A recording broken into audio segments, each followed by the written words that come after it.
也该是你们现身的时候。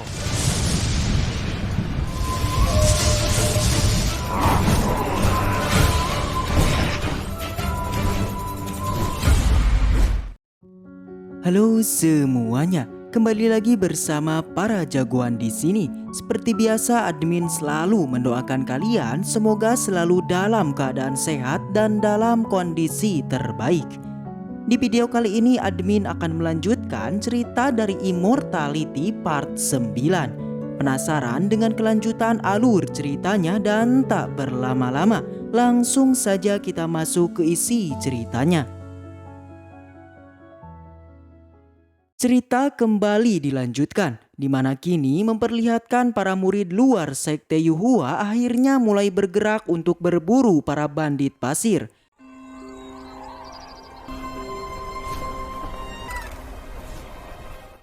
Di sana juga sudah terlihat Pang Han dan juga Hong Yi yang telah bergabung dengan kelompok yang telah dibentuk.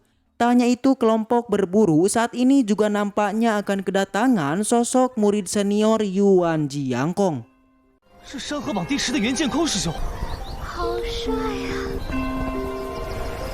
Liu Kang bersama dengan semua orang yang melihat kedatangan Yuan Jiangkong menjadi sangat terkejut.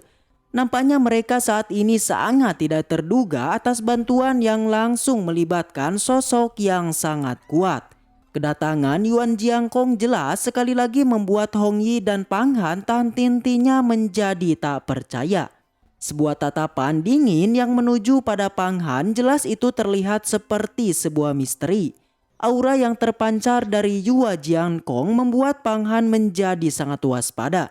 Dirinya lantas berasumsi bahwa tatapan yang diarahkan Yuan Jiangkong jelas memang memiliki semacam pertanda buruk.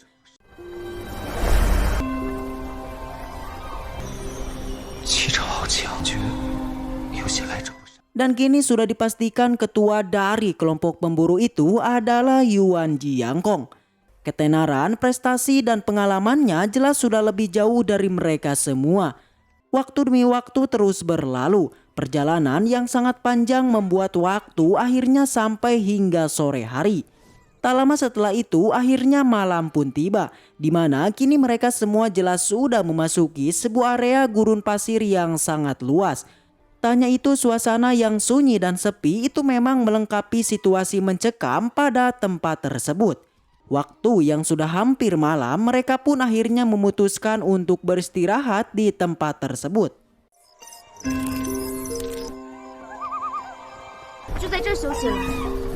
Di sisi lain, di kejauhan terlihat saat ini ada sosok misterius yang nampak sedang mengawasi para murid luar Sekte Yuhua. Salah satu dari murid senior lantas mulai menjelaskan terkait tujuan dari kota bulan biru itu masih membutuhkan waktu hingga 1 hari perjalanan lagi. Mereka yang sudah terlihat sangat lelah kemudian mulai mencari tempat untuk beristirahat.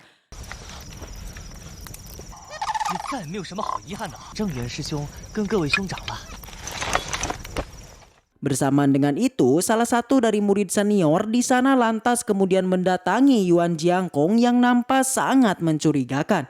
Nampaknya saat ini Yuan Jiangkong beserta yang lainnya memang telah mempunyai semacam rencana untuk melakukan sesuatu yang sangat buruk.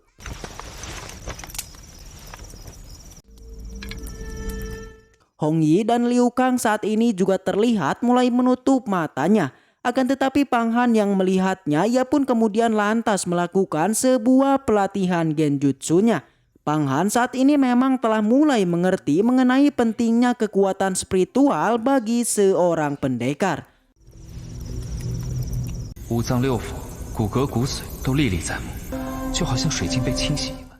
Waktu demi waktu akhirnya berlalu.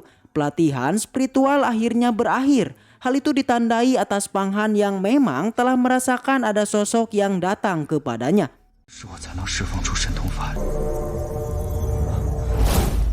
Ternyata itu merupakan Yuan Jiangkong yang nampak akan melakukan sesuatu pada Pang Han. Situasi yang tidak terduga jelas membuat Pang Han dan yang lainnya menjadi terkejut.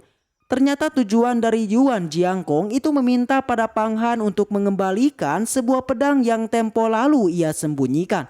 Kondisi yang terus semakin mencekam membuat Hong Yi dan semua orang juga mulai bersiap untuk kejadian yang tidak terduga.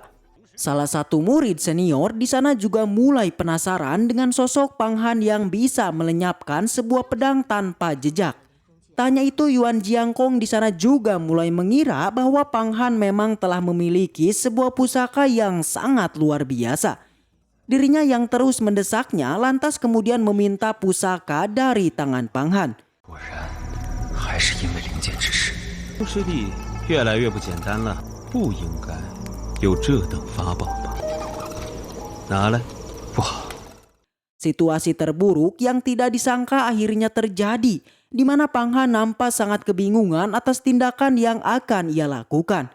Akan tetapi beruntung di sana tiba-tiba terdengar suara gemuruh yang memang langsung mengalihkan perhatian semua orang.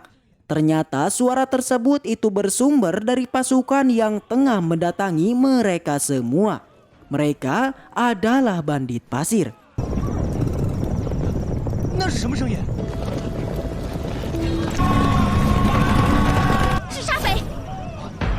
Semua orang yang melihat hal itu menjadi sangat waspada dan mulai bersiap untuk melakukan sebuah pertarungan.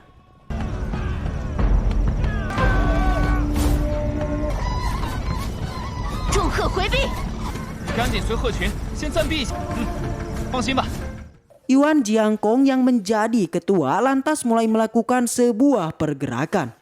Diikuti dengan semua orang yang nampak juga mulai melakukan pergerakan untuk menahan semua anak panah yang telah datang.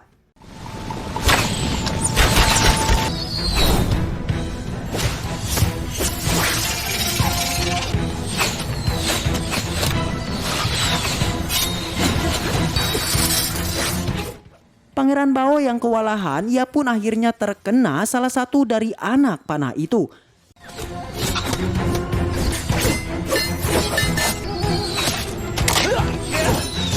Tak lama setelah itu, semua anak panah yang mendekat akhirnya telah diratakan.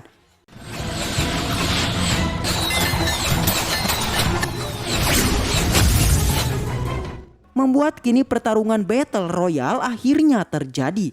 Dua pasukan yang kini bertarung memang tidaklah seimbang, di mana kelompok murid sekte Yuhua itu harus berhadapan dengan puluhan ribu pasukan bandit pasir. Salah satu dari murid senior lantas juga mulai mengeluarkan sebuah boneka hidup.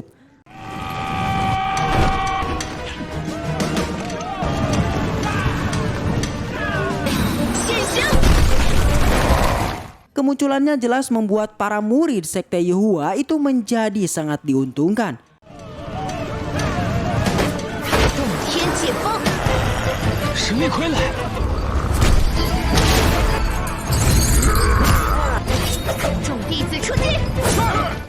Pertarungan demi pertarungan akhirnya dilakukan. Akan tetapi di sana Pang Han masihlah merasa kebingungan, di mana ia memang baru pertama kali melakukan sebuah pertarungan yang sesungguhnya. Awalnya ia meragukannya, akan tetapi setelah berpikir ulang akhirnya ia pun mengerti bahwa dengan pertarungan yang sesungguhnya, hal itu merupakan suatu kesempatan untuk memperkuat kekuatannya.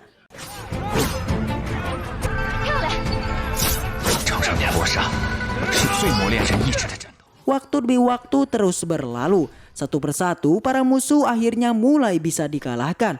Liu Kang yang melihat kekuatan Pang Han, ia pun menjadi sangat kagum dan percaya bahwa di masa depan Pang Han akan menjadi sosok yang sangatlah kuat. Di sisi lain kini terlihat Pangeran Bao yang nampak sangat kewalahan. Dirinya yang telah merasa lelah akhirnya dapat dijatuhkan dan hampir dikalahkan. Kondisi yang terjadi membuat Pangeran Bao lantas mulai melakukan sebuah trik untuk melarikan diri.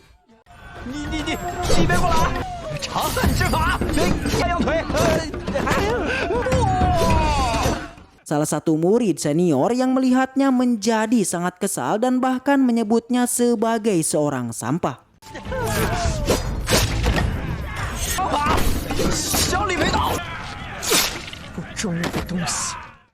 Di sisi lain pertarungan sengit juga diperlihatkan oleh Pang Han.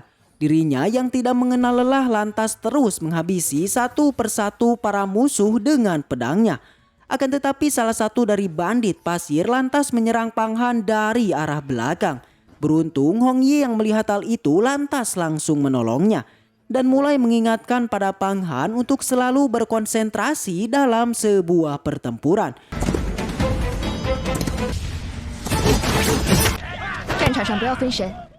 Di sisi lain, Yuan Jiangkong yang nampak sangat kesal lantas mulai mengeluarkan sebuah pedang ular perak. Kekuatan yang sangat besar membuat setengah dari bandit pasir akhirnya dapat diratakan.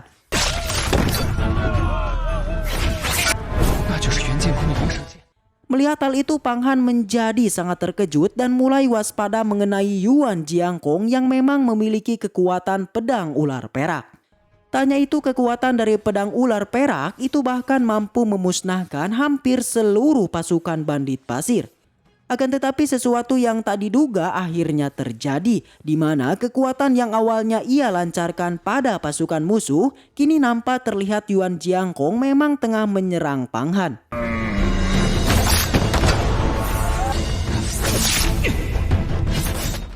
Pang Han yang melihat hal itu lantas mulai merasa kebingungan.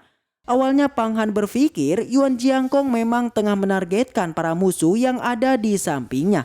Namun asumsi seketika terbantahkan saat setelah sebuah pedang tiba-tiba mengarah kepadanya. Kejadian ini memang sangatlah mengejutkan. Akan tetapi beruntung lagi-lagi rencana Yuan Jiangkong akhirnya kembali dapat digagalkan. Hal itu didasari atas munculnya sebuah pedang ungu yang saat ini menghampiri dirinya. Dan itu merupakan sebuah teknik pedang khas Serat Merah. Sebuah teknik yang nampak bisa membuat Yuan Jiangkong terlihat sangat kewalahan. Ternyata kekuatan tersebut bersumber dari seorang pangeran merah muda yang sangat misterius.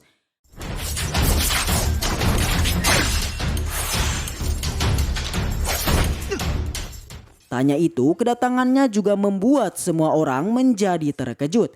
Di mana orang yang tengah ia habisi itu adalah Pangeran Bao yang memang telah melarikan diri sebelumnya.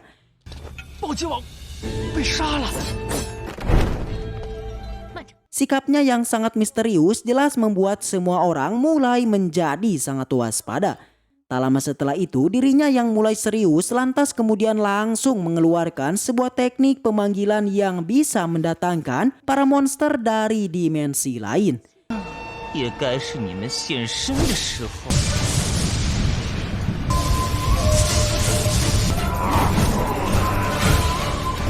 Dan cerita pun bersambung. Sekian alur cerita Immortality Part 9. Dan jika kalian suka dengan donghua ini, Mimin dengan senang hati dan bangga akan melanjutkan ke part selanjutnya. So segitu aja cerita kali ini, mudah-mudahan kalian semua terhibur dengan alur cerita yang Mimin sampaikan. Dan sampai jumpa di video selanjutnya. So the next time, and seperti biasa, salam para